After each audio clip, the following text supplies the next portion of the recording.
Welcome back to my YouTube channel. I am your humble host, Save Our Children TV, back at it for a brand new video. Please make sure you hit that subscribe button, that like button, that thumbs up button so you be notified every single time I drop a brand new video on this channel. Don't forget to subscribe to my second channel, my third channel, that is Crime Time and Charles Reactions, so you never miss a video I drop. I got 9 stories today for you guys on this channel. I was gonna do YouTube yesterday because usually I do Save Our Children on Mondays and Thursdays, but I was quite busy, so I'm gonna do it today. So I have 9 stories for you guys, and our first story we're gonna talk about is a funeral home operators who was sentenced to federal prison for illegal body parts of selling for 20 years. Our second story is about a 3-year-old who dies and 4 teens who suffer serious injuries in Dunfire's shooting. The third story is a 15-year-old adopted child who was charged after 2 was found dead at home in Chesapeake. The fourth story is a 15-year-old Unique Prater in Columbus, Ohio, who was gunned down on the side of the road. Fifth story is a 15-year-old Shemaya Anderson in Jackson, Mississippi, who was gunned down on the side of the road. A sixth story is about YouTuber CJ So Cool, who was shot 4 times, injured by 2 people. A seventh story is family of 7 killed in Utah home. Our eighth story is 6, including a 17-year-old mother and a baby killed in California in Tulare County. And our ninth story is a mass shooting at MLK Jr. Day event in Fort Pierce, St. Lucie. So let's talk about it.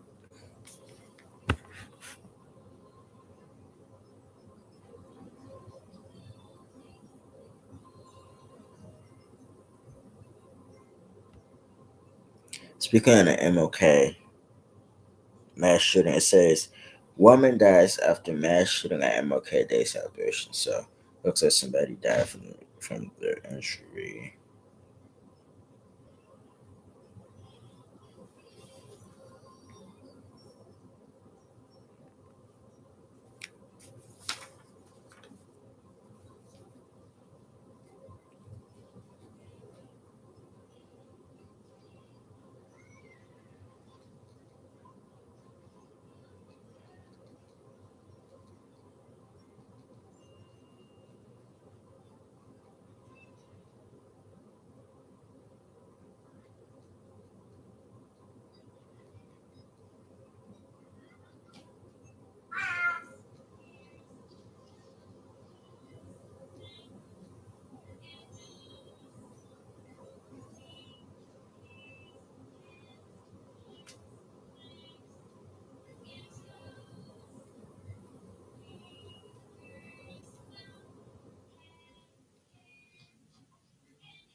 Funeral home operators are sentenced after illegally selling body parts.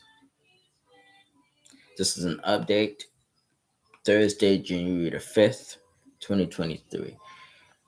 This happened back in 2021, so this happened roughly 2 years ago, and there's been an update, and I'm talked about this story. Before I talk about stories, I like to wait till everything come out at once. So, 2 funeral home operators in Colorado, so Colorado, Texas now, was sentenced Wednesday for illegally selling bodies and body parts without the family's consent, the U.S. Attorney's Office said. Megan Hess was sentenced to 20 years in prison, and her mother, Shirley Coach, received 15 years for their involvement in the scheme to sell the human remains to body broker services. According to federal prosecutors, they each pleaded guilty to one count of mail fraud and abetting. Mail fraud, I'm sorry. one count of mail fraud, and adding and abetting. These two women preyed on vulnerable victims who turned to them in a time of grief and sadness. But instead of offering guidance, these greedy women betrayed the trust of hundreds of victims and mutilated their loved ones. Leonard Carollo, the acting special agent in charge at the FBI in Denver, said in a news release. Without knowledge or consent, the woman disrespected the wishes of the grieving victims and degraded the bodies of the family. Members to sell them for profit, Corello said. The woman ran Sunset Master Funeral Home in Montrose, Colorado from 2010 through 2018. They would meet with people seeking cremation services either for themselves or their loved ones, according to the plea agreement. In many instances, Koch and Hess neither discussed nor obtained authorization for a donation of descendants, bodies or body parts for body broker services. Initially said in our instance, the topic of donation was raised by Hess or Catch and specified and specs SPECIFICALY specifically rejected by the families.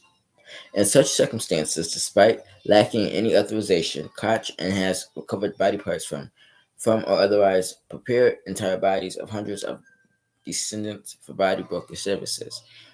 Even when family agreed to donation, the news release that Hess and Koch sometimes sold the remains beyond what the family had authorized.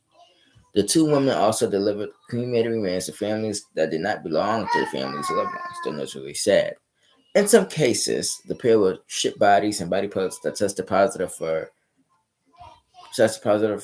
or belonged to people who had died from infection diseases such as hepatitis B and C and HIV after certifying to buyers that remains were deceased free, the news release said. The shipments went through the mail or on commercial air flights in violation of the Department of Transportation regulations regarding the transportation of hazardous materials, news release said.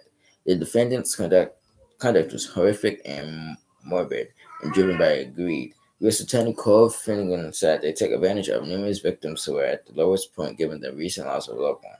We hope these prison sentences will bring the victims' family members some amount of peace as they move forward in the grieving process. An attorney for Koch, Thomas E. Goodread, declined to comment. CNN had reached out to an attorney for Hess for comment. Okay, my thoughts and opinions on the story.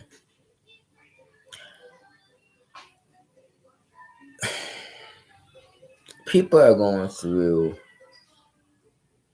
one of the hardest times losing a loved one, and they're putting their trust and dedication into you. And then for you to betray victims in the way you did it and illegally selling body parts and having body parts shipped and flown to different states and cities for brokers and without permission from these families. And even if the family gives you permission and you still do something that reckless where you take it one step further, it tells me that these people should never been able to work at a funeral home. And it's not the only story where you have funeral home directors illegally committing crimes, leaving bodies everywhere, leaving bodies in cylinders. And it's the thing is, you know, it seems to me that this been going on for a minute and they finally got caught. And I'm pretty sure that the families were surprised that these monsters, 'cause that's what they are, did this. In a time where people are grieving after losing a loved one, and you first of all disrespect victims' family in such a horrible way. And I don't care if a school called and said, "Can we pick up a human remain for a school project?" You would need authorization from different people to do that. You would need to go through different agencies to do that. You just can't illegally sell body parts and think you're gonna get away with it. And the fact that not only the suspect mother was involved, but the daughter too. And it's horrible. And it's it's horrible to be doing something like this during s- the hardest times in life, and people are grieving the loss of loved ones, and yet you commit a felony by selling body parts to brokers without family's consent. That's cruel. That's evil. And you know, the 15-year prison, the 20 years in prison, that's not enough. I would have pushed for the max. I would have pushed for 30 to 60. You know what I'm saying? And in the bad end, I would have pushed for 30 to 40 because we got to put a message out there. And the message is that you can't commit crimes in funeral homes. You can't commit crimes, in public places and think that there's no consequences. The parents, the mother and the daughter behind this shame, behind this illegal services that was running, it just is awful. It's sad. And to those families who, what I'm saying, loved ones were treated that way, I just don't have words to put it in. But I'm going to say that justice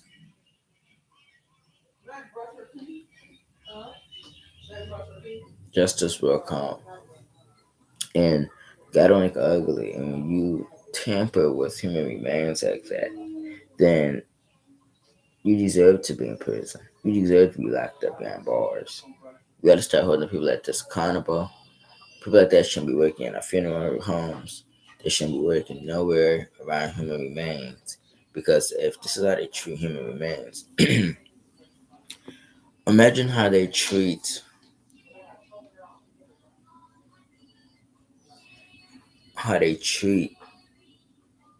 remains that are in the casket getting ready to go to the funerals. You know what I'm saying? Just imagine the I won't put past to if they've been committing other crimes inside that facility. It's crazy, sad. And this is the type of life we live in, where people don't really care about nobody else's feelings, nobody else grieving process. Like, comment, subscribe.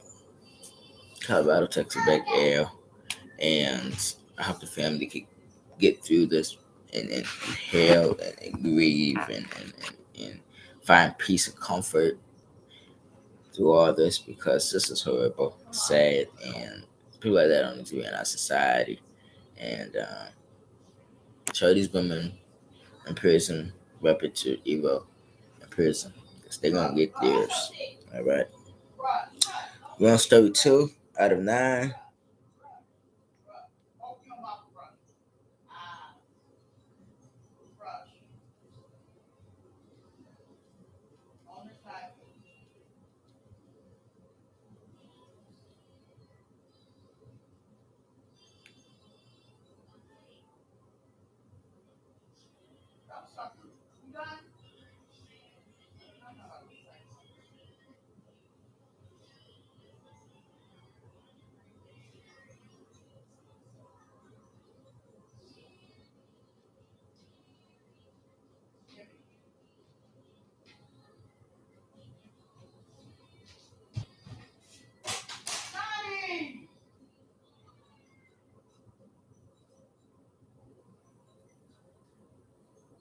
January 6, 2023. The story is out of Dumfries. Dumfries. Oh, shit. And this story happened back on January 6, 2023. It's a lot going on in 2023. 3-year-old is killed. 4 other children are injured in Dumfries shooting. The 4 teens who survived a gruesome domestic shooting in Dumfries ones that made it through surgery and are stable, according to a family friend. The 3-year-old girl killed has now been identified by her family as Journey Carol Ward.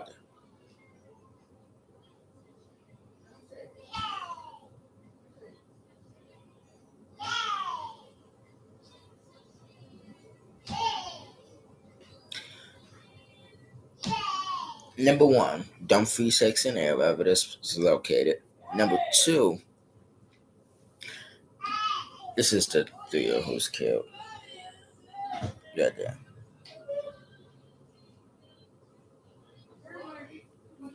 Number one is like, what? Who shoots at children, right? You have to ask yourself this: why are we shooting at innocent children? Number one. Number two is that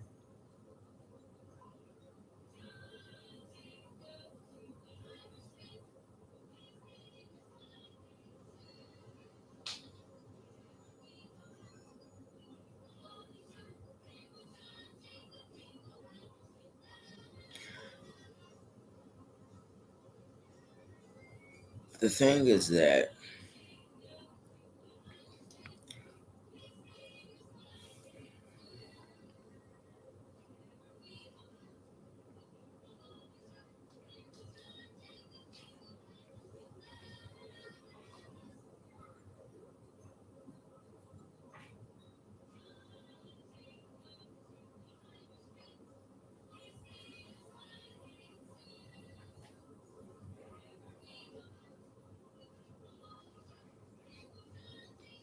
the shooting happened because the 20-year-old man did the shooting and was mad because his 17-year-old girlfriend,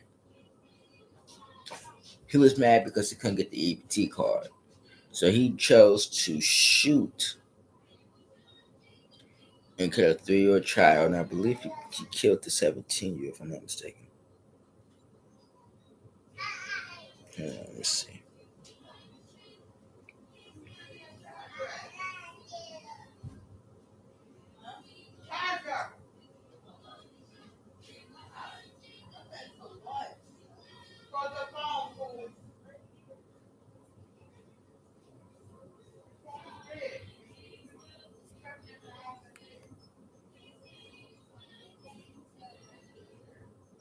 Give me 1 second.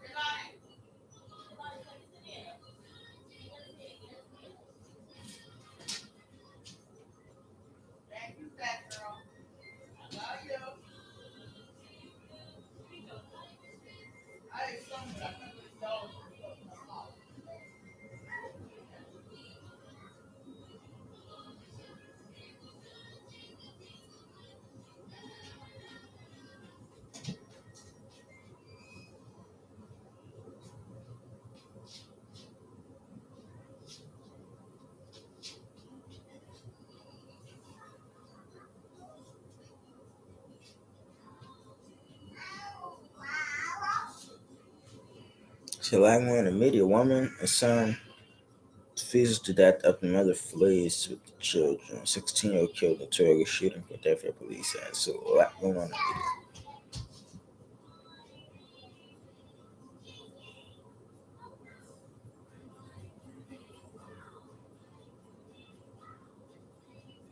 We continue to follow developing news out of Prince William County on that early morning mass shooting this week in Dumfries. Claimed the life of a 3-year-old and left several other youngsters wounded. Bob's at the scene this morning with the latest surrounding the investigation. Bob, good morning.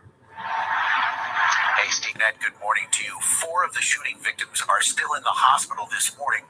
We're told 2 of them remain on ventilators. They are 4 teenagers, members of the same family. Their youngest sibling, a little girl, was fatally wounded here.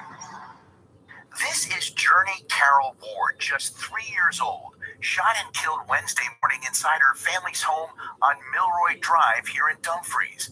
Journey's 17-year-old sister and two other girls, ages 16 and 14, and a 17-year-old boy were also shot and seriously wounded in the attack. A 14-year-old boy in the house was not hurt. Relatives say the 20-year-old suspect, Kenyatta Lee Oglesby of D.C., now charged with murder and being held without bond, was the 17-year-old sister's boyfriend and opened fire on the family after she refused to let him use their food stamp card. Oglesby was arrested that same morning without incident, people from the community stopping by the crime scene to leave flowers, reflecting on the utter sadness of what's happened here. A young life was taken. I can't even say anything beyond that. It was unnecessary.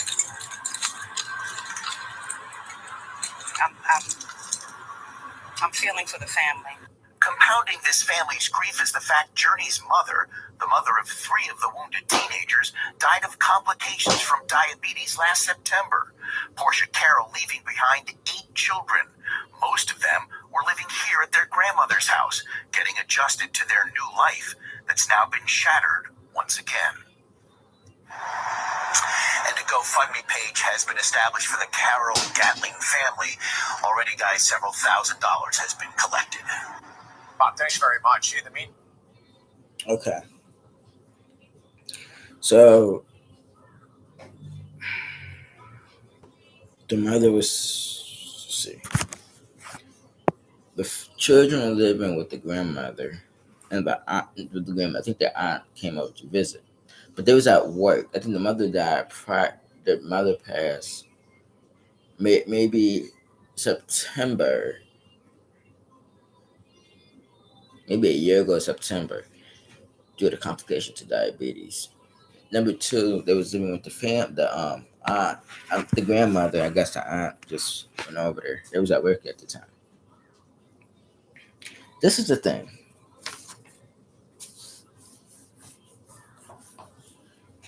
My thing is this. I'm gonna tell you where the aunt and grandmother failed at.